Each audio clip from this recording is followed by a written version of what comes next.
लोकसभा अध्यक्ष ओम बिरला ने बूंदी में 123 करोड़ की लागत से मल्टीपर्पज इंडोर हॉल, स्टेडियम, अमृत 2.0 जल जीवन मिशन सहित विभिन्न विकास कार्यों के लोकार्पण और शिलान्यास किए। वहीं सांसद खेल महोत्सव के शुभारंभ कार्यक्रम में भी भाग लिया। बूंदी से सांसद खेल महोत्सव का भव्य आगाज हुआ। Kota Bundi multipurpose sports stadium के साथ ही मंगलवार को बूंदी से सांसद खेल महोत्सव का भी शुभारंभ हुआ है। प्रधानमंत्री नरेंद्र मोदी के जन्मदिन के अवसर पर आयोजित सेवा पखवाड़ा के तहत सांसद खेल महोत्सव का उद्घाटन बूंदी के खेल संकुल में लोकसभा अध्यक्ष ओम बिरला ने किया। स्पीकर बिरला ने और संभागीय खेल संयोजक विधायक कल्पना देवी ने बैडमिंटन खेलकर शुभारंभ किया। केंद्र सरकार के खेलो इंडिया अभियान और फिट इंडिया मूवमेंट को प्रोत्साहित करने के उद्देश्य से इस खेल महोत्सव का आयोजन हो रहा है। स्पीकर बिरला ने कहा कि ग्रामीण क्षेत्रों से निकलकर जब युवा राष्ट्रीय और अंतर्राष्ट्रीय स्तर पर भारत का नाम खेलों में रोशन करेंगे तो पूरे क्षेत्र को गर्व होगा। कार्यक्रम को संबोधित करते हुए खेल महोत्सव की संभागीय संयोजक और लाड़पुरा विधायक कल्पना देवी ने कहा कि यह महोत्सव युवाओं को खेलों के माध्यम से स्वस्थ जीवन शैली से जोड़ने का एक सशक्त प्रयास है। इसी दौरान कोटा बूंदी के संयोजक विशाल शर्मा ने भी सभी खिलाड़ियों का उत्साहवर्धन किया। आज का दिन बूंदी और हाड़ौती के लिए उत्साह उमंग का अवसर है।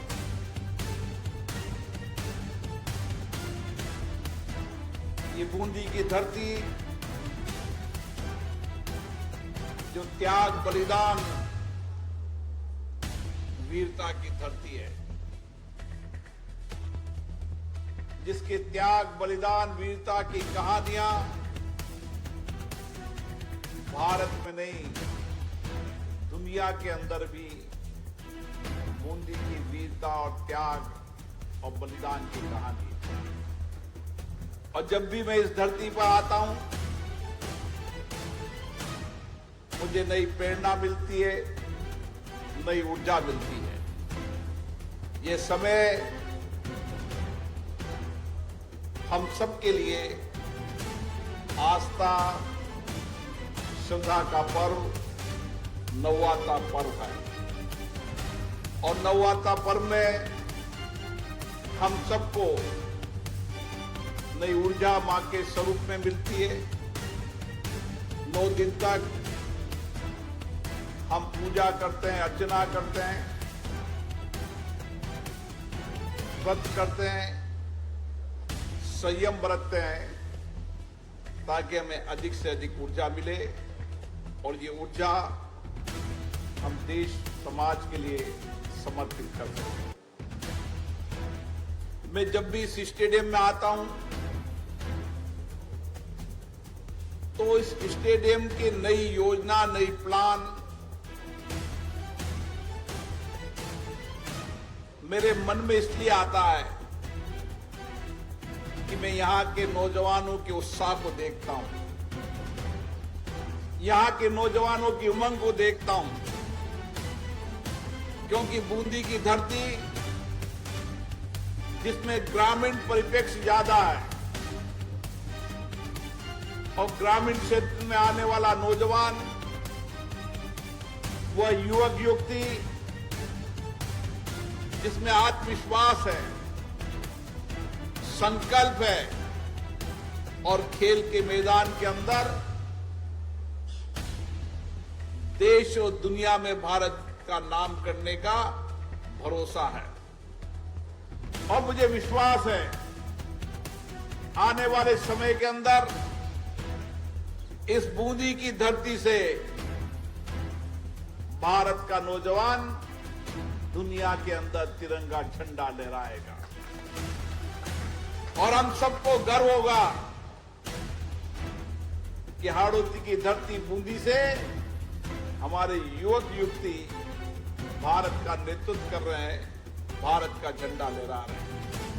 क्योंकि खिलाड़ी जब खेल के मैदान में खेलता है तो उसमें आत्मविश्वास होता है, उसमें धैर्य होता है, हार जीत उसके जीवन का अंग बनता है, लेकिन खिलाड़ी कभी पराजित नहीं होता। खिलाड़ी हर रोज नई लड़ाई लड़ने के लिए, नए खेल के मैदान में जाने के लिए उस उत्साह से काम करता है। और बूंदी की धरती पर भी हमारे किसान भाइयों में ये उत्साह है, और इसीलिए आने वाले समय के अंदर जब मैं कहता हूं कि यहां के किसान समृद्ध होंगे, खुशहाल होंगे, क्योंकि आने वाले समय के अंदर ये बूंदी जिला देश का एग्रो इंडस्ट्रीज का सबसे बड़ा हब बनने जा रहा है। अभी भी एक जिले के अंदर 9 एथेनॉल प्लांट भारत के किसी जिले में नहीं है।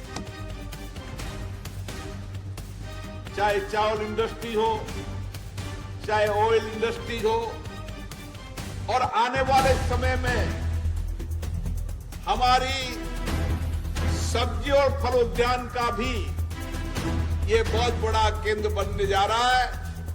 और हमारे कॉरिडोर जो सड़कें हैं उसके माध्यम से दिल्ली बम्बई के कॉरिडोर से हमारा किसान का पैदा हुआ अनाज, सब्जी, फल उद्यान दिल्ली और बम्बई के मार्केट में जाए। और इसलिए बहुत बड़ी संभावना यहां पर है, और मुझे विश्वास और भरोसा है। मैंने पिछले कुछ दिनों में कुछ फिल्म इंडस्ट्रीज के, कुछ टूरिस्ट इंडस्ट्रीज के लोगों को हाड़ौती में भेजा था, और मैंने कहा कि एक स्टडी करके आओ कि क्या फिल्म इंडस्ट्रीज की कौन कौन सी शूटिंग यहां हो सकती है, टूरिज्म के लिए कौन से जिले में कौन सा स्थान पर्यटकों के लिए आकर्षित हो सकता है। तो वो जब टीम घूम कर आई तो उन्होंने कहा बूंदी आने वाले समय के अंदर देश का बहुत महत्वपूर्ण पर्यटन स्थल बनेगा। उन्होंने कहा बूंदी छोटी जरूर है, लेकिन जो बूंदी में पोटेंशियल है, जो पर्यटक की संभावना है, वह राजस्थान के कुछ ही जिलों में हो सकती है। खैर उन्होंने कल्पना तो उदयपुर से की कि उदयपुर से भी ज्यादा बेहतरीन पर्यटक के रूप में बूंदी डेवलप हो सकता है। और मेरे मन में उस दिन था कि भगवान की कृपा है, ये होकर रहेगा, क्योंकि आने वाले समय के अंदर टूरिस्ट को आने वाले जगह पर कोटा बूंदी का एयरपोर्ट पर्यटकों के आने के लिए सबसे प्रमुख स्थान बनेगा। और इसीलिए बूंदी के कुछ नेता लोग अफवाह फैलाते थे, बूंदी में क्या हुआ, बूंदी में क्या किया। 75 साल के लोकतंत्र के इतिहास को पढ़ लेना, जितने बड़े नेता मंत्री रहे ना, 75 साल से ज्यादा काम इस 5 साल के अंदर बूंदी के अंदर होगा।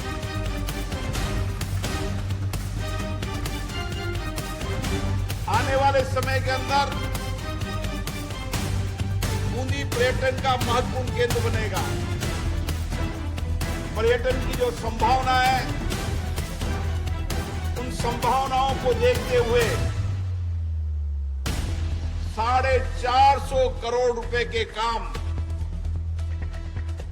आने वाले समय के अंदर बूंदी शहर में होंगे, ताकि हम और पर्यटक स्थलों को बेहतर बना सके, ताकि देश और दुनिया का पर्यटक यहां आ सके। आने वाले समय में यहां की रामगढ़ मुकुंदरा 2 सेंचुरी कोटा जिले में है, लेकिन जब यहां पर सेंचुरी में आते हैं अभी भी 9 बाघ है। आने वाले समय में 6 बाघ और आने वाले हैं। आने वाले समय में जंगल के रूप में भी ये आने वाले, अभी तो मैं नहीं कह सकता क्योंकि सवाई माधोपुर को डेवलप होने में 25-30 साल लगे थे, लेकिन आने वाले समय के अंदर 15-20 वर्ष के अंदर यहाँ का जो जंगल है, यहाँ का जो अभयारण्य है, जो जंगल अभयारण्य के विशेषज्ञ हैं, उन्होंने कहा राजस्थान नहीं देश के अंदर जंगल के अभयारण्य के रूप में आपका ये अभयारण्य सबसे सर्वश्रेष्ठ अभयारण्य है और आने वाले समय में जंगली जानवरों का रहने का सबसे सुरक्षित स्थान है तो बूंदी का ये अभयारण्य। और इसीलिए आने वाले समय में टूरिस्ट का रुझान जहाँ जंगल की ओर है, वहां जल भी हमारे पास है, झीलें हैं, सागर है, चंबल है, तो जल और जंगल दो पर्यटकों के महत्वपूर्ण स्थल हमारे पास है। आने वाले समय में पर्यटक की बहुत बड़ी संभावना अभी भी।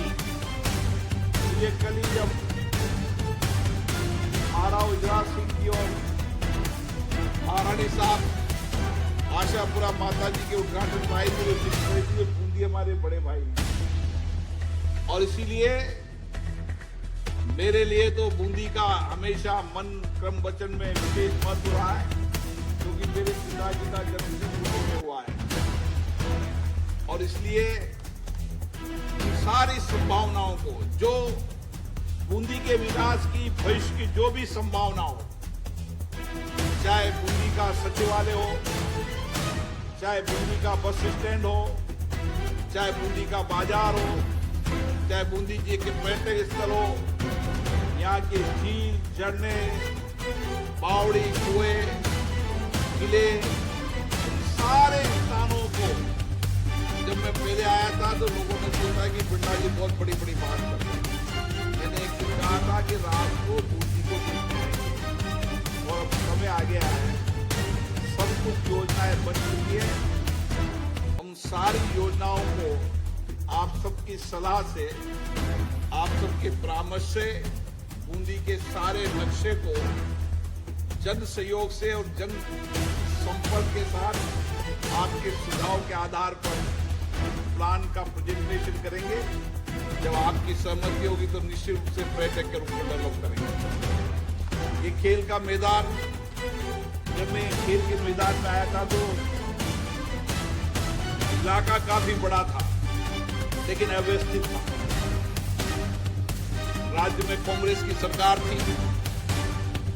मैंने कहा पैसा कहां से लाएं, राज्य सरकार से आग्रह किया, खेल मंत्री भी आगे थे, मैंने कहा कुछ पैसे मिल जाए, नहीं हुआ। तो फिर मैंने एक योजना मंत्री महोदय से चर्चा में आई कि ऐसी योजना है। योजना भी कैसे आएगी, मेघालय में गया था तो मेघालय का मुख्यमंत्री मुझे मिला और उसने कहा कि मैं 100 करोड़ का स्टेडियम बना रहा हूं। मैंने कहा मेघालय में 100 करोड़ कहां से ला रहे हो? उन्होंने कहा प्रधानमंत्री जन विकास से। तो मैंने कहा योजना क्या है? तो उन्होंने योजना बताई। तो उस समय तकनीकी मंत्री को मैंने उनको बुलाया और कहा, तो उन्होंने कहा आप बताओ कितने पैसे चाहिए। तो मैंने डोगरा जी से कहा, मैंने कहा फर्स्ट पेज कितना? तो डोगरा जी ने डर के कहा 10-20 करोड़ रुपए लग जाए तो भी काफी हो जाए। ये 20 करोड़ रुपए का प्रथम चरण होगा और कभी भी देश के किसी भी हिस्से के अंदर 30 किलोमीटर दूरी पर, जो हमारे खिलाड़ी लोग मानते हैं, 30 किलोमीटर दूरी पर कोई भी एस्ट्रोटर्फ नहीं हो सकता दौड़ने के लिए, किसी देश में किसी भी हिस्से में नहीं। यहाँ 30 किलोमीटर पर हमारे धावकों के लिए एस्ट्रोटर्फ है और इस राजस्थान के अंदर पहला फुटबॉल एस्ट्रोटर्फ बनेगा तो राजस्थान का पहला एस्ट्रोटर्फ बूंदी में बनेगा। कोटा में भी नहीं है और इसमें हो भी नहीं सकता, कोटा में बनेगा। यहां पर आने वाले समय में जो मल्टीपर्पज हॉल है वो एयर कंडीशन बनेगा। हमारे बुजुर्ग लोगों के लिए जब घूम के जाएं तो अच्छा ज्ञान प्राप्त करें, इसके लिए 2,62,00,000 से पुस्तकालय बनेगा और शूटिंग रेंज और जो मांग यहाँ पर की वो सब बनेंगे। हम चाहते हैं ये स्टेडियम आने वाले समय के अंदर एक महत्वपूर्ण स्टेडियम बनेगा।